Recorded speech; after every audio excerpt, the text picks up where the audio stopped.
वर्ल्डन शुभमन गिल जो कोई कप्तान ना कर सका वो शुभमन गिल ने कर दिखाया। इंडिया के अंदर टेस्ट सीरीज ड्रॉ कर दी। इससे पहले कौन कौन से कप्तान वहां पे गए हैं और वो क्या कामयाब हो के आए हैं या नाकाम हो के आए हैं, ये हम आपको बताएंगे अपने इस व्लॉग में। इससे पहले हमारे चैनल को सब्सक्राइब कर लें, बेल आइकन को जरूर दबा दें, क्योंकि स्पोर्ट्स से हर लेटेस्ट वीडियो आप तक पहुंचती रहे। नाजरीन, शुभमन गिल ने इस सीरीज से पहले, इस टूर से पहले जब उनको कप्तान बनाया गया, बहुत ज्यादा तनकीद उनके ऊपर हुई कि क्या केएल राहुल शुभमन गिल की कप्तानी में खेलेंगे, इतने सीनियर प्लेयर। क्या ऋषभ पंत शुभमन गिल की कप्तानी में खेलेंगे, क्या मोहम्मद सिराज शुभमन गिल की कप्तानी में खेलेंगे, क्या जसप्रीत बुमराह शुभमन गिल की कप्तानी में खेलेंगे।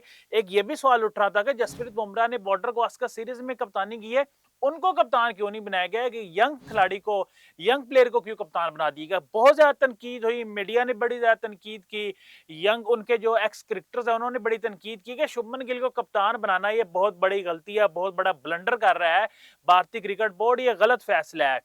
फिर ये भी प्रेडिक्शन उन्होंने की जी 3-2 से इंडिया सीरीज हार जाएगा, 4-1 से सीरीज आ जाएगा, हो सकता है 5-0 से सीरीज हार जाएगा।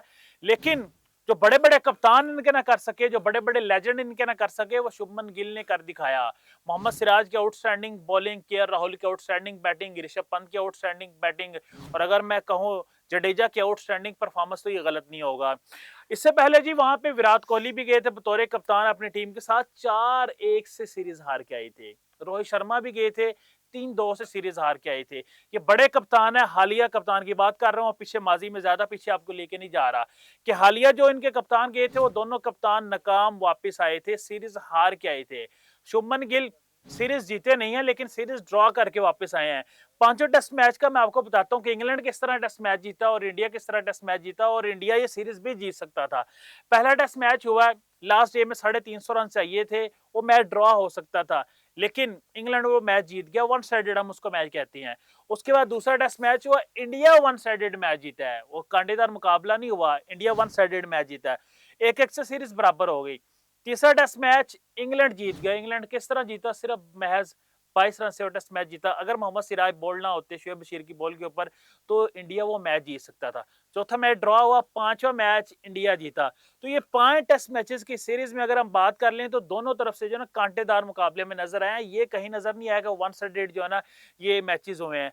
तमाम मैचेस में इंडिया ने बड़े आउटस्टैंडिंग परफॉर्मेंस की, और लास्ट टेस्ट मैच जिसको हम ये कह रहे थे कि इंग्लैंड ये टेस्ट मैच जीत रहा है, जो इंग्लैंड के मुंह से जीत छीनी है। एक्सीलेंट कप्तानी मैं कहूंगा शुभमन गिल की, और एक्सीलेंट परफॉर्मेंस मोहम्मद सिराज की, कि उन्होंने जसप्रीत बुमराह को कहते थे कि वो जो है ना उनके आइडियल बॉलर हैं, और हमेशा जो है ना जसप्रीत बुमराह ने वहां इंडिया को मैचेस जितवाए हैं जहां इंडिया को जरूरत पड़ी है। लेकिन अब उनकी जगह ले लिया मोहम्मद सिराज ने, कि मोहम्मद सिराज ने वहां इंडिया को मैचेस जितवाए हैं जहां इंडिया को वाकई जरूरत थी। और कल शुभमन गिल ने यह कहा कि अगर हम ये टेस्ट मैच ना भी जीते तो हमारे हौसले बुलंदी थे, लेकिन जिस तरह के आउटस्टैंडिंग उन्होंने बॉलिंग की मोहम्मद सिराज ने, और जिस तरह लास्ट डे उन्होंने बोल्ड किया है और आखिरी बॉल्ड जिस तरह उन्होंने किया है, मैं कहता हूं कि वाकई वो जो है ना तारीफ के हकदार बनते हैं। जिस तरह आउटस्टैंडिंग उन्होंने बॉलिंग की है, बड़े बड़े कप्तान वहां ना कर सके, वो शुभमन गिल ने कर दिखाओ। यंग कप्तान, यंग लीडर, इतनी छोटी एज में उनको कप्तानी मिल गई, और कप्तानी को जिस तरह यूटिलाइज करते हैं, जिस तरह अपने प्लेयर्स को यूटिलाइज करते हैं। अच्छा नाजरीन, ये एक मैं थोड़ा सा डिफरेंस, थोड़ा सा मुकाबला करूंगा पाकिस्तान और इंडिया के अंदर। अगर पाकिस्तान के अंदर इतने यंग खिलाड़ियों का कप्तान बना दिया जाए ना, तो ये तनकीद की जाती है जी सीनियर प्लेयर्स उनकी बात नहीं मानते। देखें, केएल राहुल उनसे सीनियर थे, ऋषभ पंत उनसे सीनियर थे, मोहम्मद सिराज उनसे सीनियर थे, जसप्रीत बुमराह उनसे सीनियर थे, लेकिन तमाम प्लेयर्स उनकी कप्तानी में खेलते रहे। हमने कभी ये बात नहीं सुनी है कि केएल राहुल और उनके दरमियान कोई किसी बात के ऊपर इख्तलाफ हो गया। 5 टेस्ट मैच, 25 दिन वो क्रिकेट खेलते रहे हैं, लेकिन कोई भी अंदर से ये बात नहीं आई है। तनकीद की गई कप्तान के ऊपर, तनकीद की गई कोच के ऊपर, गौतम गंभीर के ऊपर भी बहुत ज्यादा तनकीद की गई कि गौतम गंभीर जो है ना उस तरह कोचिंग नहीं कर रहे जिस तरह वो कोचिंग उनको करनी चाहिए। उनकी कोचिंग के अंदर न्यूजीलैंड से वो वाइट वॉश हुए, उनकी कोचिंग के अंदर ऑस्ट्रेलिया गए, ऑस्ट्रेलिया से हार गए।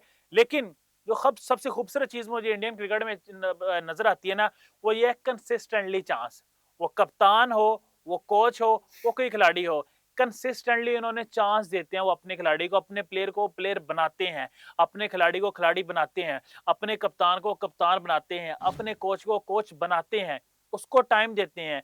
ये नहीं है कि सलमान अली आओ को हमने एक एशिया कप दे दिया, तो एशिया कप के बाद अगर हार जाता पाकिस्तान, तो हमने तनकीद करना शुरू कर देनी, अगला कप्तान लेके आए।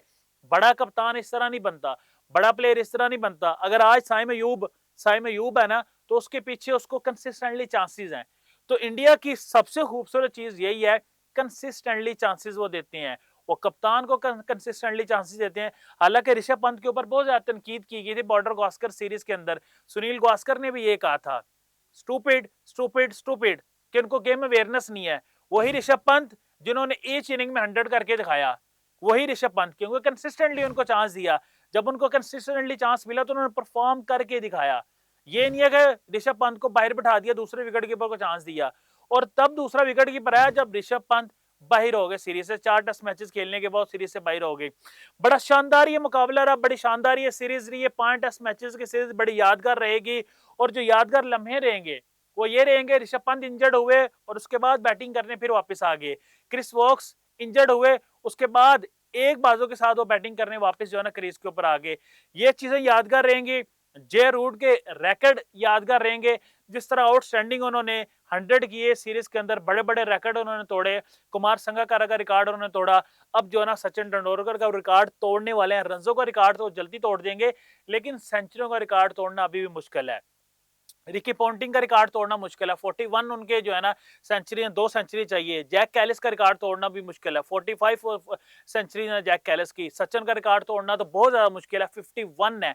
अगर जे रूट अभी भी 2 साल क्रिकेट खेलते हैं तो मुझे लगता है फिर जो है ना सचिन का सेंचुरियों वाला रिकॉर्ड ब्रेक हो सकता है। लेकिन रनों वाला रिकॉर्ड वो जल्दी ब्रेक कर देंगे जे रूट। महान क्रिकेटर हैं, बड़े क्रिकेटर हैं। सुनहरी अल्फाज में लिखा जाएगा जब भी जे रूट रिटायरमेंट लेंगे टेस्ट क्रिकेट से, जे रूट का बहुत बड़ा नाम होगा। जिस तरह की उन्होंने सर्विस दी है अपनी टीम के लिए, जितने बड़े उन्होंने मैचेस अपनी टीम को जितवाए हैं, मुझे लगता है कम ही प्लेयर इतना बड़ा सर्व करते हैं। 150 से प्लस उन्होंने टेस्ट मैचेस खेल लिए हैं। दुनिया के अंदर एक वाहिद प्लेयर है सचिन है जिसने सबसे ज्यादा टेस्ट मैचेस खेले हैं, 200 टेस्ट मैच। उसके बाद मुझे लग रहा है जे रूट है जिन्होंने सबसे ज्यादा टेस्ट मैचेस इस टाइम जो है ना खेल लिए हैं। कंसिस्टेंटली परफॉर्मेंस दे रहे हैं, अभी भी बहुत फिट हैं। ये नहीं कि उनका पेट निकला वो अनफिट है।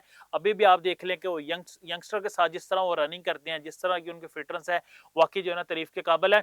ओवरऑल आउटस्टैंडिंग सीरीज ली, लेकिन मैं यहाँ पे क्रेडिट दूंगा भारत को कि भारत ने जाके इंग्लैंड को इंग्लैंड के अंदर हराया।